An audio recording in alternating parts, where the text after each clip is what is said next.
আসসালামু আলাইকুম। আমরা এই গাছটার বয়স 4 বছর 7 মাস। তাই ভিয়েতনামি খাটো জাতের একটা নারকেল। তো অনেকে বিশ্বাস করে না যে এত ছোট থাকতে যে নারকেল ধরে। এটা হচ্ছে আপনার পরিচর্যার মাধ্যমে। আমি পরিচর্যা করছি, তারপর আমার কমতি হয়েছে, কারণ আমার এনে গাছের ছায়া ছিল, তার জন্য গাছের গ্রোথ আসে নাই, গ্রোথ ছোট। কিন্তু গাছে কিন্তু একটা আকর্ষণীয় জিনিস আপনাকে দেখাচ্ছি। এই যে দেখেন, গাছে কিন্তু ওই যে মুকুল চলে আসছে, যে ফুল যেটা ডাব আসবে অলরেডি কিন্তু চলে আসছে। হ্যাঁ, তো 4 বছর 7 মাসে কিন্তু চলে আসছে আলহামদুলিল্লাহ। এখন ফলন আসবে। তো আমরা এটি সঠিকভাবে ওই জন্য পরিচর্যা করতে হবে। এটাতে কীটনাশক দিব। কীটনাশক কিন্তু বেশি দূর দেওয়া যাবে না, কারণ এটা কিন্তু বেশি ছড়াই নেই জ্বর। তাহলে আমরা এখানে নিলাম হচ্ছে গা ফসফেট, সাদা সার, তারপর হচ্ছে গা লাল সার, 3টা দিব আজকে।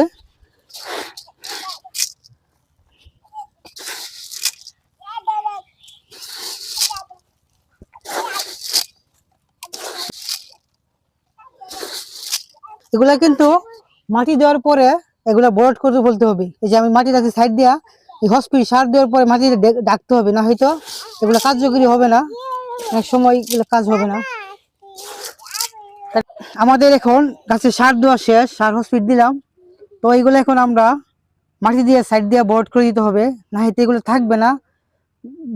বাড়ির পাশে অনেক সময় মুরগি বা এগুলো থাকে না, তো আমরা এগুলো সবসময় মাটি দিয়ে এইভাবে ডাকা দিতে হবে সারগুলা, তাহলে দ্রুত কাজ করবে। তো দেখা না দেওয়া হয় তাহলে কাজ করবে না। আমরা এইভাবে সবসময় এগুলা দেখে দিব, ঠিক আছে।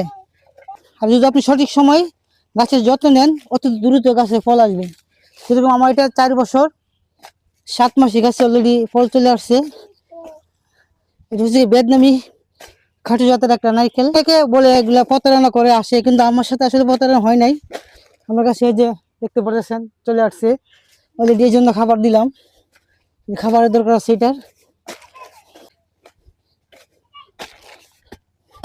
এভাবে ডেকে দিতে হবে সবসময় খাবার দেওয়ার পরে।